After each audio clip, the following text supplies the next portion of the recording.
Hello students, कैसे हैं आप सब। आई होप आप सब बहुत अच्छे हैं और अच्छी तरीके से अपना रिवीजन कर रहे हैं। आज है हमारा रिवीजन सेशन पार्ट 4। इससे पहले हम 3 रिवीजन सेशन कर चुके हैं और उसमें हमने काफी सारे कंसेप्ट्स ऑर्गेनाइजेशन बिहेवियर के रिवाइज कर लिए। हमने काफी सारे एमसीक्यूज भी सॉल्व किए थे, हमने लीडरशिप पढ़ा, मोटिवेशन भी पढ़ा और हमने organisation structure, forms of organisation, है ना, स्पैन ऑफ कंट्रोल, सारी चीजें हमने रिवाइज करी। और आज के लेक्चर में हम आगे कंसेप्ट्स को बढ़ाएंगे। तो आज हम पढ़ने वाले हैं organisational culture, organisation change, organisation conflicts development और कुछ पावर और परसेप्शन के टॉपिक्स भी मैं आप लोगों को कवर करवाऊंगी। ठीक है, फटाफट से क्विकली रिवाइज करते हैं ऑर्गेनाइजेशन कल्चर के बारे में। क्या होता है ऑर्गेनाइजेशन कल्चर? अच्छा, कल्चर क्या होता है? सिंपल, कल्चर का क्या मतलब है? कल्चर का मतलब है हमारी संस्कृति, है ना, जो भी चीजें हमारे आसपास हमें सिखाती हैं। ठीक है, जैसे हर किसी की ट्रेडिशन में अलग अलग चीजें फॉलो की जाती है, वो हमारा कल्चर है। उसी तरीके से अलग अलग ऑर्गेनाइजेशन में भी एक कल्चर फॉलो किया जाता है। ठीक है, तो कल्चर का मतलब क्या है? एक ऐसा सिस्टम जहां पर जो मेंबर्स हैं वो आपस में शेयर कर रहे हैं क्या? कुछ मीनिंग्स। कहने का मतलब क्या? एक ऑर्गेनाइजेशन कल्चर में बताती हूं आप लोगों को। फॉर एग्जाम्पल, जैसा कि आप कहें कि हमारे ऑफिस में तो 4 डेज वर्किंग चलता है और 3 डेज ऑफ रहता है। ठीक है, ये एक ऑर्गेनाइजेशन का कल्चर है। दूसरा ऑर्गेनाइजेशन कहता है हमारे यहां तो आप 6 डेज वर्क फ्रॉम होम करिए, एक हॉलीडे रहेगी, इसको 6 नहीं 5 कर लेते हैं, है ना। और इन 5 डेज में से आपको क्या करना है? 5 डेज में से आप 4 दिन वर्क फ्रॉम होम कर लीजिए और 1 दिन आप ऑफिस में आ जाइए। ठीक है, इस तरीके से। या फिर मैं कहूं किसी ऑर्गेनाइजेशन में क्या होता है, अगर किसी पर्सन का बर्थडे है उसकी बर्थडे पार्टी एम्प्लॉयर देता है ऑफिस वालों को, है ना। किसी ऑर्गेनाइजेशन में होता है कि भाई लंच जो है वो हम ऑफिस वाले कराएंगे हमेशा। न्यू ईयर सेलिब्रेशन करेंगे हम लोग, दिवाली फेस्टिवल है तो दिवाली सेलिब्रेट करेंगे। इस तरह से अलग अलग ऑर्गेनाइजेशन कल्चर आपको देखने को मिलते हैं। ठीक है, तो समझ आया ऑर्गेनाइजेशन कल्चर क्या होता है? बेसिक कंसेप्ट है, ठीक है, ज्यादा कुछ नहीं है। ऑर्गेनाइजेशन कल्चर यहाँ पे आपको समझ आ गया होगा। अच्छा, नेक्स्ट मैं बताऊं ना, इसमें टाइप्स की अगर मैं बात करूं, टाइप्स की, तो कुछ ऑर्गेनाइजेशन कल्चर होता है जैसे कि क्लैन होता है कि हम ना हर एक काम फैमिली की तरह करेंगे। डूइंग थिंग्स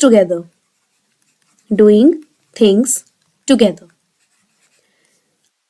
दूसरा एक टाइप होता है एडोक्रेसी। एडोक्रेसी का मतलब है जिसमें आप जो चीजें करते हैं इनोवेशन के साथ करते हैं और ये लोग अपने कल्चर में रिस्क टेकर्स होते हैं, मतलब ये रिस्क लेना बहुत पसंद है। ठीक है, उसके बाद आते हैं हमारे पास मार्केट ओरिएंटेड। मार्केट ओरिएंटेड का क्या मतलब है? गेटिंग द जॉब डन, जो सिर्फ और सिर्फ काम पे फोकस करते हैं। और एक और आती है आपकी हायरार्की ओरिएंटेड। हायरार्की ओरिएंटेड का क्या मतलब है कि डूइंग थिंग्स राइट, मतलब आपको काम बिल्कुल सही तरीके से करना है, कोई भी गलती नहीं करनी है ना। ये है आपका ऑर्गेनाइजेशन कल्चर। अब नेक्स्ट मैं बताऊं तो नेक्स्ट टॉपिक है हमारे पास ऑर्गेनाइजेशन चेंज। अच्छा, ऑर्गेनाइजेशन चेंज डायनामिक, मतलब कोई भी चीज कांस्टेंट नहीं है। अगर आपके इन्वायरमेंट में, बिजनेस इन्वायरमेंट में कोई चेंज आ रहा है तो उससे आपके ऑर्गेनाइजेशन पे इंपैक्ट पड़ता है। ठीक है, इसमें मैं स्पेशली आपको बस एक चीज रिवाइज कराना चाहूंगी, कर्ट लेविन्स का चेंज मॉडल। ये बहुत ही इंपॉर्टेंट है, कई बार मैंने आप लोगों को ये डिस्कस कराया हुआ है। इसमें आता है 3 सिचुएशन। पहली आती है अनफ्रीज, दूसरी आती है change and the third one is refreeze, ठीक है। Unfreeze, change, रीफ्रीज। अनफ्रीज चीजें बदलने की जरूरत है। पहले आप ये देखेंगे ना कि किस चीज को बदलने की जरूरत है आपके ऑर्गेनाइजेशन में। फॉर एग्जांपल अनफ्रीज का मतलब पहले नीड देखेंगे किस चीज को बदलने की जरूरत है, फिर आप उस चीज को बदलेंगे, चेंज करेंगे, डेवलपमेंट करेंगे, है ना, न्यू वैल्यूज को ऐड करेंगे, ठीक है। फिर उसके बाद रीफ्रीज आता है। रीफ्रीज का क्या मतलब है, जो भी चीजें आपने चेंज करी हैं उसे आप अपने देंगे, अब आप उसे अपने बिहेवियर में ले आए। सो कर्ट लेविन ने ऑर्गेनाइजेशन चेंज का मॉडल दिया था, ये आपको पता होना चाहिए। फिर मैं अगर बात करूं ऑर्गेनाइजेशन डेवलपमेंट की, सो डेवलपमेंट का क्या मतलब है, ऐसी टेक्निक्स का यूज करना, techniques used for bringing change, change लाने के लिए जब आप टेक्निक्स का यूज करते हैं, techniques used for bringing change, ठीक है। ये एक होलिस्टिक कंसेप्ट है बच्चों, यानी कि ओवरऑल कंसेप्ट की यहां बात की जाती है। आप यहाँ पे परफॉर्मेंस के बारे में बात कर सकते हैं कि आप परफॉर्मेंस को कैसे डेवलप कर सकते हैं और अच्छा बना सकते हैं। आप रिलेशनशिप की बात कर सकते हैं कि कैसे रिलेशनशिप को आप डेवलप करेंगे, है ना। इसका ना एक प्रोसेस होता है। क्या प्रोसेस है, सबसे पहले तो आप ये आइडेंटिफाई करते हैं कि क्या प्रॉब्लम है, ठीक है। पहले आप आइडेंटिफाई करते हैं कि क्या प्रॉब्लम है, फिर आप उससे रिलेटेड डेटा कलेक्ट करते हैं। जब डेटा कलेक्ट हो जाए तो उसे डायग्नोस करते हैं, जैसे डॉक्टर करते हैं ना हमारे डायग्नोसिस, है ना, कि भाई कौन सी जगह पर ज्यादा प्रॉब्लम है और उस चीज को कैसे सॉल्व किया जाएगा। फिर उसके रिगार्डिंग आप प्लानिंग करते हैं, इंप्लीमेंट करेंगे। फिर आप इवैल्यूएशन और फीडबैक की बात करते हैं। लास्ट में आप क्या देंगे, फीडबैक देंगे, ठीक है। ये है आपका ऑर्गेनाइजेशन डेवलपमेंट, समझ आया। अब इसके बाद यहां पर एक और टॉपिक आता है, that is organisation conflicts. Conflicts होते हैं, लड़ाई झगड़े होते हैं, है ना। बहुत सारे यहाँ पे कॉन्फ्लिक्ट्स की कंसेप्ट है, बहुत बड़ा टॉपिक है ये, मैंने आपको ये अच्छे से कवर कराया हुआ है। तो अपने नोट्स फटाफट से खोलिए, आपको काफी आइडिया आएगा, काफी चीजें समझ आएंगी कि क्या क्या चीजें हमने इसमें पढ़ी है। सो देखो कॉन्फ्लिक्ट का मतलब क्या होता है, लड़ाई झगड़े, है ना। जो भी लड़ाई झगड़े होते हैं किसी ऑर्गेनाइजेशन के बीच में। अब देखो ऑर्गेनाइजेशन में दो लोग हैं मेजरली, एक तो हो गया आपका मैनेजमेंट का पोर्शन, एक हो गया आपके वर्कर्स का पोर्शन। अब इन दोनों के बीच में कुछ कॉन्फ्लिक्ट है ना, सेम चीज मैनेजमेंट और मैनेजमेंट के बीच में भी हो सकती है, इनके बीच कुछ कॉन्फ्लिक्ट चल रहा है। वर्कर्स और वर्कर्स के बीच में भी कॉन्फ्लिक्ट हो सकता है ना, हो सकता है, नहीं हो सकता है, बिल्कुल हो सकता है, ठीक है। सो जब कॉन्फ्लिक्ट्स होते हैं तो इससे बहुत इंपैक्ट पड़ता है आपके ऑर्गेनाइजेशन पर, है ना। तो आप क्या चाहते हैं कि भाई ये कॉन्फ्लिक्ट ना हो, आप क्या चाहेंगे कि आप इन कॉन्फ्लिक्ट को रोकें, इन्हें ना होने दें, है ना। सो यहाँ पे देखो अलग अलग टाइप्स की कॉन्फ्लिक्ट है, मैंने आपको बताए थे। इंट्रापर्सनल मतलब खुद से ही कॉन्फ्लिक्ट कर रहे हैं, सिंगल इंडिविजुअल का खुद के गोल से ही। इंटरपर्सनल बिटवीन टू पर्सन्स, है ना। इंट्रा ग्रुप, ग्रुप के अंदर ही लोग आपस में कॉन्फ्लिक्ट में कुछ मनमुटाव हो रखा है। इंटर ग्रुप, इंटर ग्रुप का क्या मतलब है, दो ग्रुप्स के बीच में, है ना। ये सारे टाइप्स मैंने आपको कराए थे। फिर मैंने आपको कराए थे कॉन्फ्लिक्ट प्रोसेस, प्रोसेस कहूं या टाइप्स कहूं, मतलब और चीजें इसमें मैंने क्या बताई थी आपको। सबसे पहले देखा था लेटेंट कॉन्फ्लिक्ट, जो कॉन्फ्लिक्ट अराइज हो गया है बट एक्चुअली में अभी दिख नहीं रहा है ना, मतलब थोड़ी सी चिंगारी लग गई है, आग लगना बाकी है ना, इस तरीके से छुपा हुआ है। दूसरा क्या है आपका, perceived conflict, perceived conflict. Perceived conflict क्या कहता है, परसीव्ड कॉन्फ्लिक्ट है जहां पर आपको पता चल गया है कि भाई अब आग लग चुकी है ना, अब भड़क चुकी है, यहाँ पे ज्वालामुखी बन चुका है यहाँ पे, ठीक है। फिर आती है फेल्ट कॉन्फ्लिक्ट, रियलाइज हो गया है कि भाई बात बहुत खतरनाक पहुंच चुकी है ना, अब हमें इसका सोल्यूशन निकालने का कुछ ना कुछ देखना पड़ेगा। सो इंडिविजुअल पर्सन यहाँ पर परसीव्ड से फेल्ट कॉन्फ्लिक्ट में आ जाते हैं, ठीक है, जिसकी वजह से क्या होता है, बहुत सारी मिसअंडरस्टैंडिंग होती है, डिसएग्रीमेंट्स होते हैं, है ना, जब आप इसके भी बियॉन्ड चले जाए। ठीक है, समझ आया? सो यहां पर हमने दो मेथड्स भी देखे थे कैसे हम इसको सॉल्व करेंगे। भाई आप कोऑपरेशन से कर सकते हैं या थोड़ा पॉजिटिव होकर कर सकते हैं, है ना, इस तरीके से। और भी चीजें आपको मैंने बताई थी, जैसे कि कंपीटिंग, किसी एक पर्सन के इंटरेस्ट को सेटिस्फाई कर दो, कोलैबोरेटिंग, मिलजुल के मैनेज कर लो, अवॉइड कर दो कॉन्फ्लिक्ट को कि चलो छोड़ो यार, है ना, अकोमोडेटिंग, जहां पर एक पार्टी दूसरे पार्टी के इंटरेस्ट को क्या कर दे, दूसरे पार्टी के इंटरेस्ट को विलिंगनेसली छोड़ दे, ठीक है, कि चलो भाई तुम्हारी बात मान लेते हैं, छोड़ देते हैं, यहाँ पे खुद से अपने आप ये हार मान गया, है ना। फिर कॉम्प्रोमाइजिंग, जहां पर एक पर्सन गिव अप करने को तैयार है। ठीक है, समझ आया? ये चीजें हमने डिस्कस की थी। जैसे कि मैनिफेस्ट कॉन्फ्लिक्ट मैंने आपको कराया था, कॉन्फ्लिक्ट आफ्टरमैथ करवाया था, है ना। अच्छा, फिर मैंने आपको चेंजिंग व्यूज बताए थे, इसमें 3 व्यूज थे, याद है आप लोगों को? क्या क्या व्यूज थे भाई? ट्रेडिशनल व्यूज थे, ह्यूमन रिलेशन व्यू थे, और इंटरेक्शनिस्ट व्यू था, है ना। ये कंसेप्ट मैंने आप लोगों को करवाया था, क्लियर है? अच्छा बच्चों, ये कंसेप्ट पढ़ने के बाद 3 चीजें हो गई आपकी, ऑर्गेनाइजेशन कल्चर हो गया, ऑर्गेनाइजेशन चेंज हो गया, ऑर्गेनाइजेशन कॉन्फ्लिक्ट हो गए आपके, ऑर्गेनाइजेशन डेवलपमेंट हो गया। अब यहां पर मैं आपको पावर कंसेप्ट भी बताना चाहती हूँ थोड़ा सा, वो भी इंपॉर्टेंट है ना, वहां से क्वेश्चन पूछ सकता है, मैंने एमसीक्यू सेशन में भी उसको ऐड किया है। ठीक है, तो एक बार मैं छोटा सा आपको पावर सेशन के बारे में बता देती हूँ, मतलब पावर का रिवीजन करा देती हूँ, और उसके बाद एक और टॉपिक बचता है हमारे पास, परसेप्शन। सो पावर और परसेप्शन, ठीक है, ये लास्ट कंसेप्ट है, इसके बाद हम एमसीक्यूज पे आएंगे और एमसीक्यूज डिस्कस करेंगे। ओके, चलिए सबसे पहले हम बात करते हैं पावर। देखो बच्चे, पावर का मतलब होता है एबिलिटी। एबिलिटी किस चीज की एबिलिटी? किस चीज की ability? To influence others, to influence others. ठीक है, एक पर्टिकुलर डायरेक्शन में किसी पर्सन को इन्फ्लुएंस करना, उसकी एबिलिटी को मूव करना। ठीक है, समझ आया? अब यहां पर पावर की मैं आपको टाइप्स बताना चाहती हूं।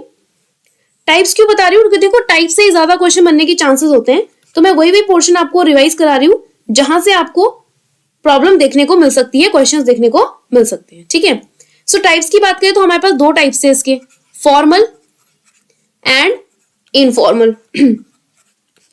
फॉर्मल पार्ट की बात करें तो फॉर्मल पार्ट में हमने देखा था जो आपके ऑफिस में होती है बेसिकली, जैसे कि लेजिटिमेट पावर, ठीक है, कि आप ऑर्गेनाइजेशन रिसोर्सेज को यूज करके पावर यूज कर रहे हैं।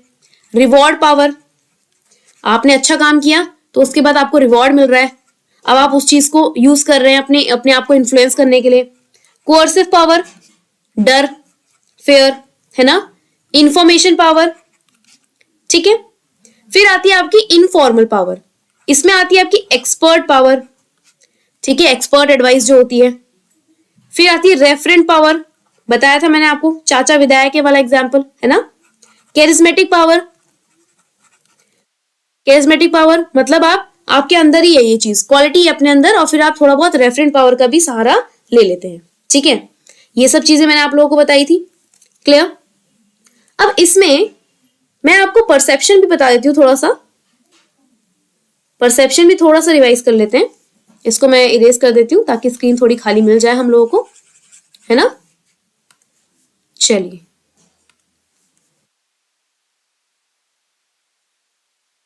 अच्छा परसेप्शन की बात करें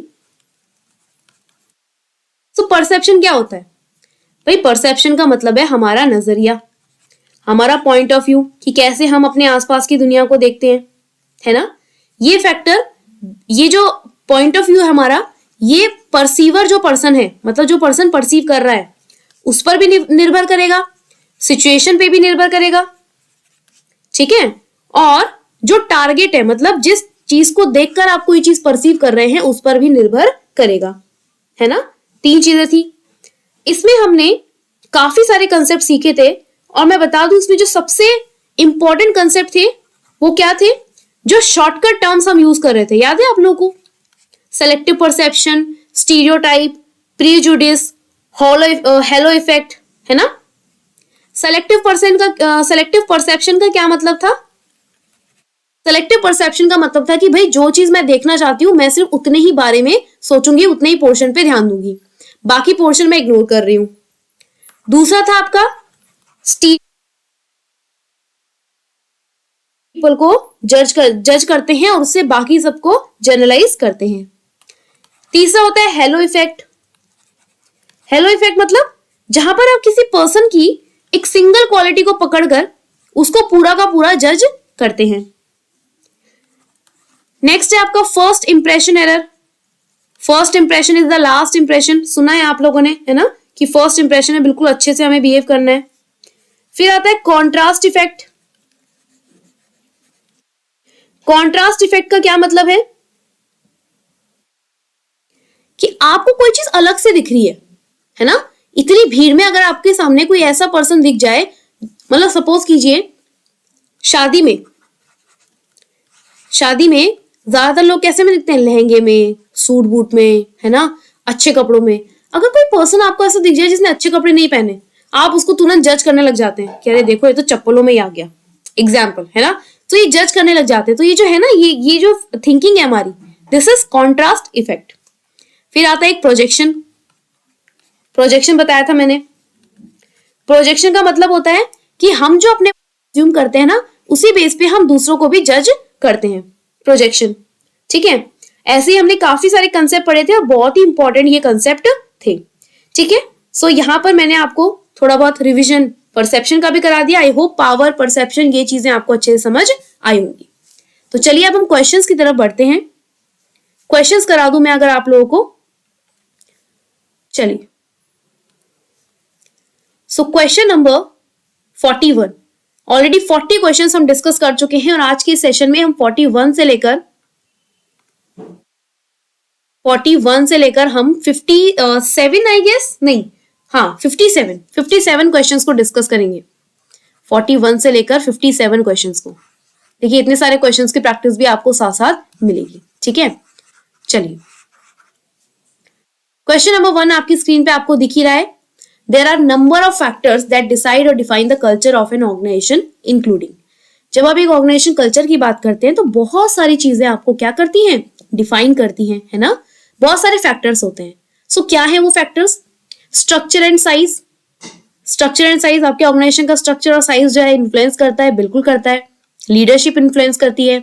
अच्छा, इन्वायरमेंट इन्फ्लुएंस करता है, आसपास जो इवेंट्स हो रहे हैं, बिजनेस का जो नेचर है ना, किस तरीके का आपका बिजनेस है, क्लाइंट किस तरीके के हैं, उनका नेचर कैसा है।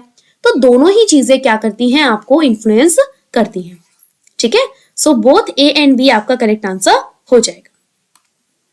नेक्स्ट इज ऑर्गेनाइजेशन कल्चर का क्या मतलब है? क्वेश्चन नंबर 42, ऑर्गेनाइजेशन कल्चर का क्या मतलब है? So organization culture refers to a set of beliefs, values, attitudes shared by everyone in the organization.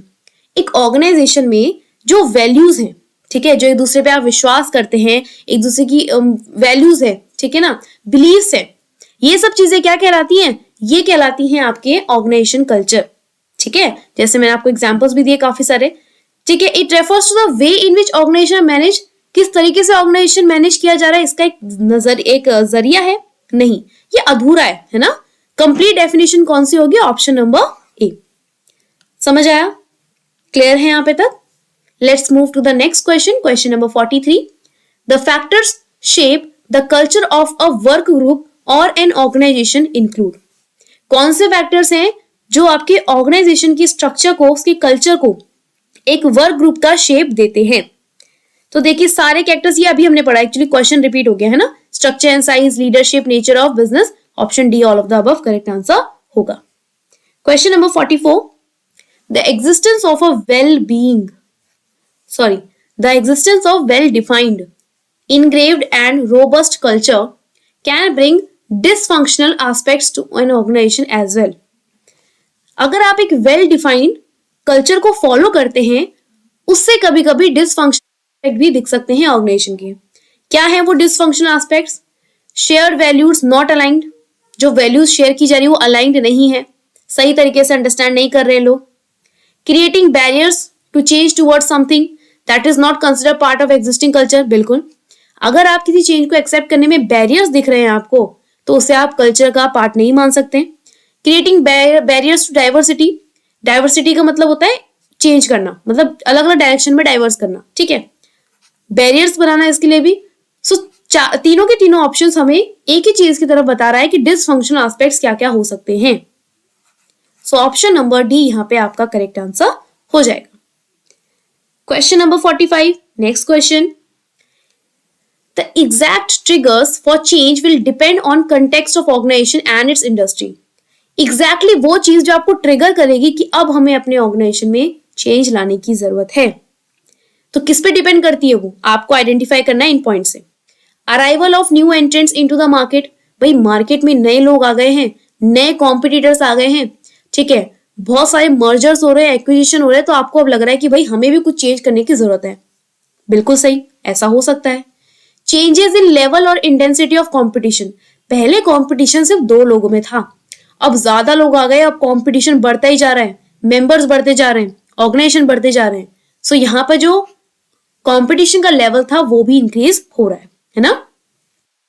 New laws और रेगुलेशंस अफेक्टिंग इंडस्ट्री, जो नए नियम बनाए जा रहे हैं उनसे इंडस्ट्री को इफेक्ट पड़ता है। So all of the above आपका करेक्ट आंसर हो जाएगा ऑप्शन नंबर डी, ठीक है।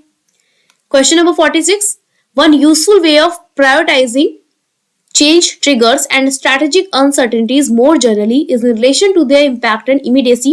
The impact of strategic uncertainty is related to, मतलब जो uncertainty आती है, होता है ना, चेंज आता है एकदम से एक्सेप्ट नहीं किया जाता, टाइम लगता है उसे एक्सेप्ट करने में, तो क्या अनसर्टेनिटी आ सकती है, क्या उतार चढ़ाव आ सकते हैं किसी चीज को एक्सेप्ट होने में।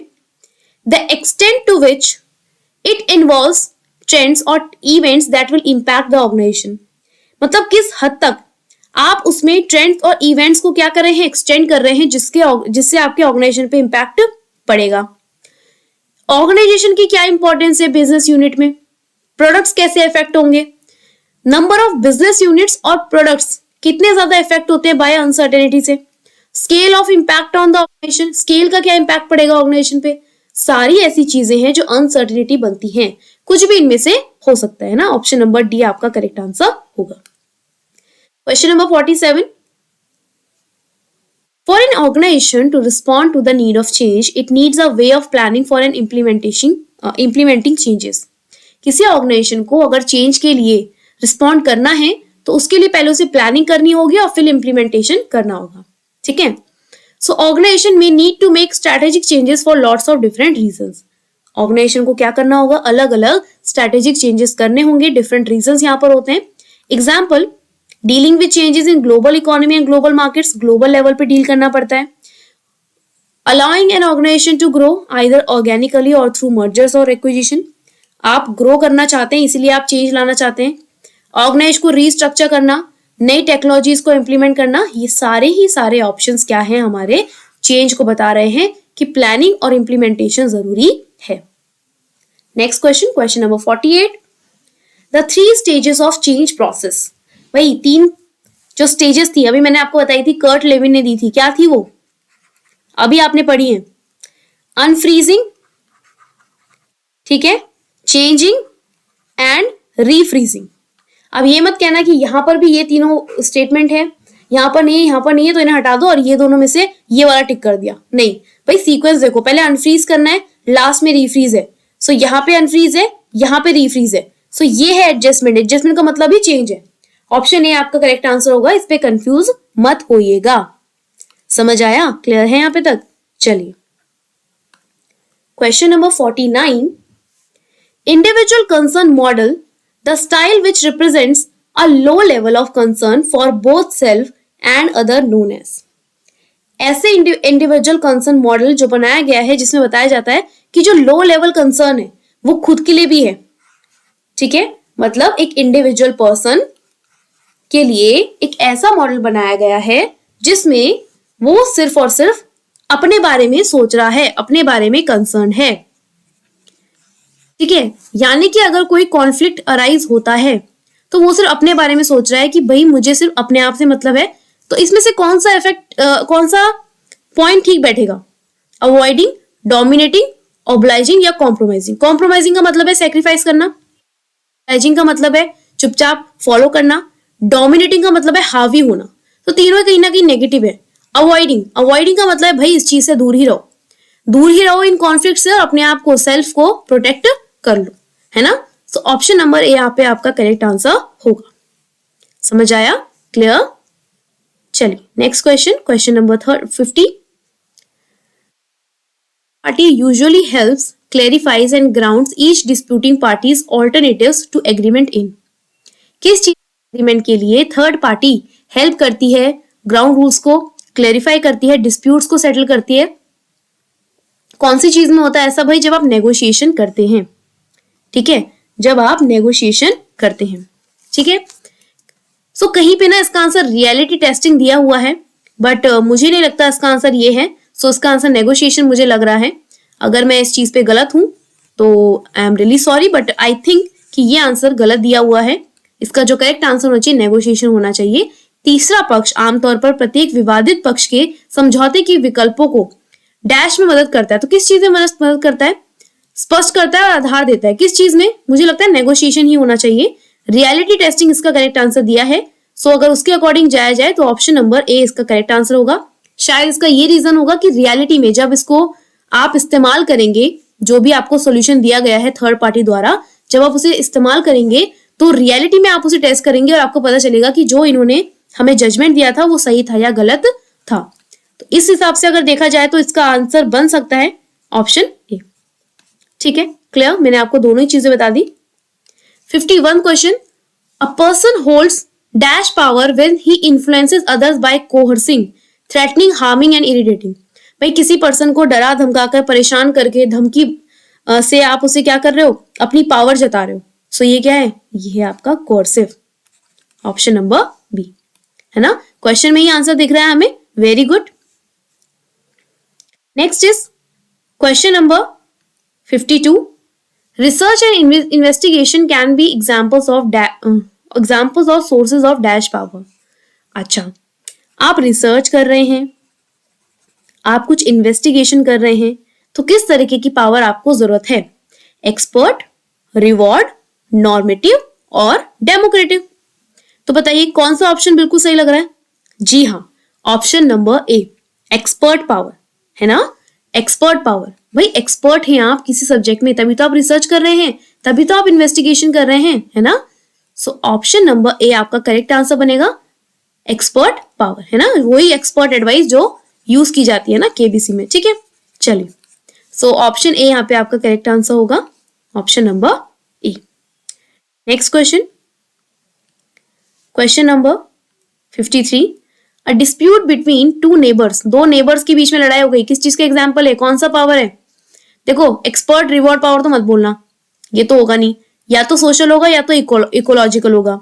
ठीक है, सो दो नेबर्स के बीच में यहाँ पे क्या हुआ है? डिस्प्यूट हुआ है।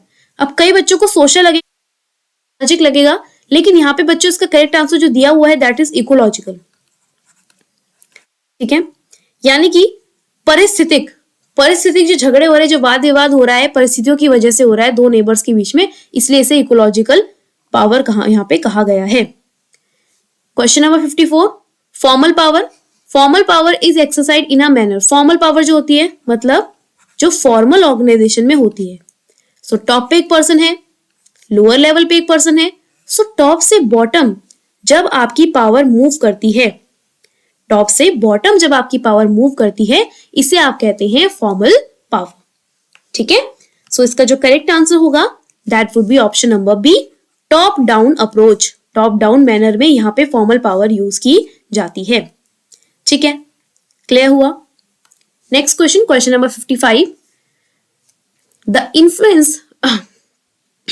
इन्फ्लुएंस विच इज डेलिब्रेट और purposive in nature may be called. जो इन्फ्लुएंस करते हैं आप किसी दूसरे पर्सन को पर्पसिव नेचर से, पर्पसली आप किसी पर्सन को इन्फ्लुएंस कर रहे हैं, उसे क्या कहते हैं? भाई मोटिवेशन कहते हैं। अभी हमने मोटिवेशन तो पढ़ा है ना पिछले लेक्चर में। सॉरी, एक मिनट, ये नहीं, इन्फ्लुएंस कर रहे हैं ना किसी को, ठीक है, डेलिबरेटली पर्पसली इन्फ्लुएंस कर रहे हैं इन नेचर, ठीक है। सो इसे क्या कहा जाता है? Power, power to influence others, ठीक है। मोटिवेशन तो इंट्रिंसिक हो गया, इंट्रिंसिक हो गया, लेकिन आप किसी को पर्पसली मोटिवेट कर, मतलब पर्पसली आप किसी को इन्फ्लुएंस कर रहे हैं, that is power. Question number 56, conflict in which no participant is aware of diversion of goals, needs और इंटरेस्ट। ऐसा कॉन्फ्लिक्ट हो रहा है जहां पे पार्टिसिपेंट अवेयर ही नहीं है, ठीक है, गोल्स को लेकर, नीड्स को लेकर, इंटरेस्ट को लेकर, कि कब उनके जो गोल्स हैं वो उससे भटक रहे हैं। ऐसे कॉन्फ्लिक्ट्स को क्या कहते हैं बच्चों? ऐसे कॉन्फ्लिक्ट्स कहते हैं लेटेंट कॉन्फ्लिक्ट, जहां पर अभी आपको छुपा हुआ कॉन्फ्लिक्ट दिख नहीं रहा है ना। सो ये है आपका false conflict. And the last question for today's session is a conflict situation in which the disputants believe that when one disputant helps him herself, the other disputant is also helped. जब आप एक ही help करते हैं तो दूसरे की भी अपने आप हेल्प हो जाती है ना। सो ऑप्शन नंबर कौन सा इसका करेक्ट आंसर होगा? कंस्ट्रक्टिव, कॉम्पिटिटिव, डिस्ट्रक्टिव या कोऑपरेटिव? तो भाई कोऑपरेटिव है ना, मिलजुल के आप लोग यहाँ पे चीजें कर रहे हैं, मिलजुल के आप डिस्प्यूट्स को सेटल कर रहे हैं। कॉन्फ्लिक्ट्स को सेटल करने का तरीका जहां पर आप एक पर्सन डिस्प्यूट को सेटल करें और जिससे दूसरे की भी हेल्प हो जाए। सो cooperative conflict. Okay, so students, इसी के साथ आपका ऑर्गेनाइजेशन बिहेवियर का रिवीजन कंप्लीट होता है। 4 लेक्चर्स में मैंने इसको कंप्लीट कराया है। ऑन एन एवरेज इसके मतलब 2.5 आवर्स में शायद ये रिवीजन कंप्लीट हुआ है। तो आई होप ये रिवीजन सेशन आप लोगों के लिए अच्छे से हेल्पफुल रहा हो। 2 आवर्स में क्विकली हमने ऑर्गेनाइजेशन बिहेवियर को रिवाइज किया है। अच्छे से सारे कंसेप्ट को पढ़िए, अपना रिवीजन कीजिए, बहुत कम टाइम हम लोगों के पास बचा है। इसी तरीके से बैंकिंग का सेशन आपके लिए लाया जाएगा जिसमें आपको बैंकिंग का रिवीजन मिलेगा, ठीक है। तो नेक्स्ट सेक्शन में मिलते हैं जिसमें हम बैंकिंग पोर्शन को रिवाइज करेंगे। So all the best for your exams and I will see you in the next lecture. Bye bye students, take care of yourselves.